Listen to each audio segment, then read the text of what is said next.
Movie reviews presenting iron man 1। ये कहानी iron man franchise की पहली मूवी। कहानी की शुरुआत में टोनी स्टार्क को दिखाया जाता है, जो बहुत ही होशियार और अमीर आदमी था। टोनी ने बहुत कम उम्र में टेक्नोलॉजी में बहुत कुछ जान लिया था। टोनी के पिता एक साइंटिस्ट थे, साथ ही वो यूएस मिलिट्री के लिए हथियार भी बनाते थे। जब टोनी 21 साल का था तो एक कार एक्सीडेंट में उसके पेरेंट्स की मौत हो जाती है, जिसके बाद टोनी और उसके पिता के दोस्त ओबेस्टिन स्टैन को मिलकर कंपनी चलानी पड़ती है। टोनी अपनी कंपनी स्टार्क इंडस्ट्रीज का मालिक था और ओबेस्टिन स्टैन कंपनी का मैनेजर था। टोनी ने अपने देश के लिए बहुत सारे अच्छे हथियार बनाए थे और अपनी कंपनी को एक मुकाम पर पहुंचाया था, मगर टोनी गैर जिम्मेदार इंसान था और उसके बिहेवियर की वजह से स्टैन उसे चिढ़ता रहता था। एक बार टोनी अफगानिस्तान जाकर मिलिट्री को अपनी नई मिसाइल का डेमो देता है, लेकिन वहाँ से लौटते वक्त उन पर आतंकी हमला हो जाता और उस दौरान टोनी के सामने उसी की कंपनी का एक बम आकर गिरता है और उस बम के फटते ही उस बम के टुकड़े टोनी के सीने में धंस जाते हैं। इसके बाद जब टोनी को होश आता है तो वो खुद को एक गुफा में पाते हैं और उसकी चेस्ट पर एक मशीन लगी होती है। उस गुफा में हमें यासीन नाम के एक आदमी को दिखाया जाता है, जो टोनी को बताता है कि उसके सीने से बम के टुकड़े निकालने की कोशिश की, लेकिन सारे टुकड़े नहीं निकल पाए क्योंकि वो उसके दिल के काफ़ी नज़दीक थे। इसलिए यासीन ने उसकी चेस्ट में एक इलेक्ट्रोमैग्नेट लगा दिया है ताकि वो बम के टुकड़े उसके दिल की तरफ ना जाएं, और इलेक्ट्रोमैग्नेट कार की बैटरी से चलता था। अब यासीन टोनी को बताता है कि वो दोनों आतंकवादियों के कब्जे में हैं। साथ ही उसे ये भी बताते हैं कि वो ऐसी जगह पे हैं जहाँ पर उन्हें कोई नहीं ढूंढ सकता। अब आतंकवादी टोनी के पास आकर उसे एक मिसाइल बनाने को कहते हैं।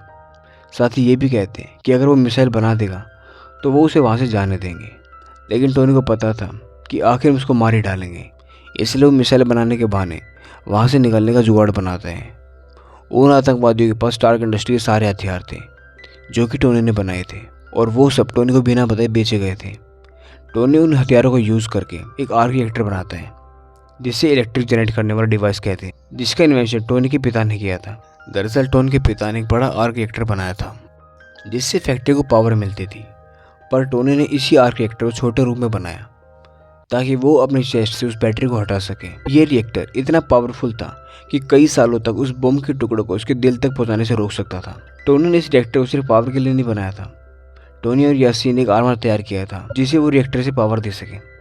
दरअसल उस आर्मर की हेल्प से टोनी वहाँ से निकलना चाहता था, पर जब ये सूट बन जाता है और टोनी उसे पहनकर देखते हैं तो वहाँ के लोगों को उस पर शक हो जाता है और वो उस पर हमला कर देते हैं। पर यासीन बीच में आकर अपनी जान गंवा देता है और टोनी की जान बचा लेता है। टोनी अपने सूट की मदद से कई आतंकवादियों को मार देते हैं, साथ ही वहाँ रखे हुए बहुत सारे हथियारों को ख़त्म कर देते हैं और वहाँ से निकल जाते हैं और आगे चलकर एक रेगिस्तान में पहुँच जाते हैं जहाँ उसका सूट टूटकर गिर जाता है। जिसके बाद टोनी का दोस्त रोडी, जो कि मिलिट्री में ऑफिसर था, वो टोनी को ढूंढकर वापस न्यूयॉर्क ले आते हैं। टोनी आकर घोषणा करते हैं कि अब से स्टार्क इंडस्ट्री कोई भी हथियार नहीं बनाएगी क्योंकि इन हथियार को गलत इस्तेमाल किया जा रहा था। टोनी के इस फैसले से ओबेस्टिन स्टैन और सभी लोग बहुत नाराज़ होते हैं, पर टोनी अपना फैसला नहीं बदलता और वो वेपन मैन्युफैक्चरिंग की बजाय रिन्यूएबल एनर्जी सोर्स और आर्क रिएक्टर टेक्नोलॉजी पर ध्यान देने लगते हैं। टोनी फिलहाल अपने छोटे से आर्क रिएक्टर को छिपा कर रखते हैं ताकि उसका गलत इस्तेमाल ना हो सके। फिर वो एक नया और ज़्यादा पावरफुल रिएक्टर बनाकर अपनी चेस्ट में लगाते हैं। इसके बाद टोनी कई दिनों तक घर में रह एक एडवांस आर्मर तैयार करते हैं जिससे वो अपने नए आर्क रिएक्टर को पावर देते हैं। दरअसल टोनी ने नया आर्मर अपनी प्रोटेक्शन और बुरे लोगों को सफाई करने के लिए बनाया था।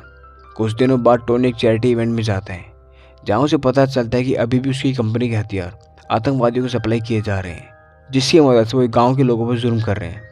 फिर टोनी अपना नया आर्मर पहनकर अफगानिस्तान के गांव में जाकर कई आतंकवादियों को मार देते हैं और गांव के लोगों को बचा लेते हैं। दूसरी तरफ हमें स्टैन उन लोगों के साथ दिखाए जाते हैं जिन्होंने टोनी को किडनैप किया था। दरअसल स्टैन ने ही आतंकवादियों के जरिए टोनी का किडनैप करवाया था और उसे मरवाने की कोशिश की थी, मगर आतंकवादियों ने स्टैन को धोखा दिया। इसलिए ओबेस्टिन स्टैन उन सबको मार देते हैं और इससे टोनी का पुराना आर्मर और पुराना डिज़ाइन ले लेते हैं। दूसरी तरफ टोनी अपने असिस्टेंट पेपर पोर्ट्स को कंपनी के मेन कंप्यूटर चेक करने के लिए कहते हैं ताकि उसे गैर कानूनी तरीके से बेचे गए हथियारों को पता चल सके। जब पेपर पोर्ट्स कंप्यूटर चेक करती है तो उसे पता चलता है कि ओबेस्टिन चोरी से गलत लोगों को हथियार बेच रहा था। साथ ही टोनी को मरवाने की कोशिश भी उसी ने की थी ताकि वो कंपनी का मालिक बन सके। पेपर ये सारी इन्फॉर्मेशन जमा करके सीधा शील्ड के एजेंट फिल कोल्सन के पास जाती है और उसे इन्फॉर्मेशन दे देती है। दूसरी तरफ ओबेस्टिन पुराने आर्मर की मदद से अपने लिए एक नया आर्मर बना लेते हैं, मगर वो सूट को पावर देने के लिए वैसा रिएक्टर नहीं बना पाता। इसलिए वो टोनी के घर जाकर उसे थोड़ी देर के लिए पैरालाइज कर देते हैं और उसका रिएक्टर छीन लेते हैं और उसे अपने सूट में लगाकर उसे चालू कर लेते हैं। पर किसी तरह से टोनी अपने पुराने रिएक्टर तक पहुंच जाते हैं और उसे अपने चेस्ट में लगा लेते हैं। हालांकि ये पुराना रिएक्टर इतना पावरफुल नहीं था कि वो नए को टक्कर दे सके, लेकिन फिर भी टोनी ओबेसिटी को रोकने के लिए उसे पहन लेते हैं। दूसरी तरफ पेपर पोट्स शील्ड के एजेंट के साथ ओबेसिटी को गिरफ्तार करने के लिए जाती है, पर वो अपना सूट पहनकर उन पर हमला कर देते हैं। तभी टोनी वहां आकर ओबेसिटी को रोकने की कोशिश करते हैं, लेकिन पुराने रिएक्टर की वजह से वो कमज़ोर पड़ रहा था। इसलिए टोनी उसे अपनी कंपनी की छत पर ले जाते हैं, जहाँ पर उसके पापा ने एक बड़ा आर्क रिएक्टर बनाया था और पेपर पोट्स की हेल्प से उस बड़े रिएक्टर को ओवरलोड कर देते हैं, जिसकी वजह से ओबेसिटी स्टेन मारा जाता है। अगले दिन स्टार्क इंडस्ट्री में एक कॉन्फ्रेंस होती है उस हादसे के बारे में जानने के लिए। शील्ड के लोग टोनी को मीडिया के सामने झूठ बोलने के लिए कहते हैं, पर वो सबके सामने कबूल कर लेते हैं कि वही आयरन मैन है। मूवी के ख़त्म होने के बाद पोस्ट क्रेडिट सीन में हम शील्ड के डायरेक्टर टोनी के पास आकर उसे कहते हैं कि दुनिया में वो इकलौता सुपर हीरो नहीं है, बल्कि उसके जैसे और भी लोग हैं। निक फ्यूरी टोनी को एवेंजर इनिशिएटिव यानी कि सुपर हीरो की टीम बनाने के लिए कहता है और इसी के साथ आयरन मैन का पहला पार्ट खत्म हो जाता है। अगर आपको ये कहानी पसंद आई तो चैनल को सब्सक्राइब करना ना भूलें। मिलते हैं अगली कहानी में, आयरन मैन 2।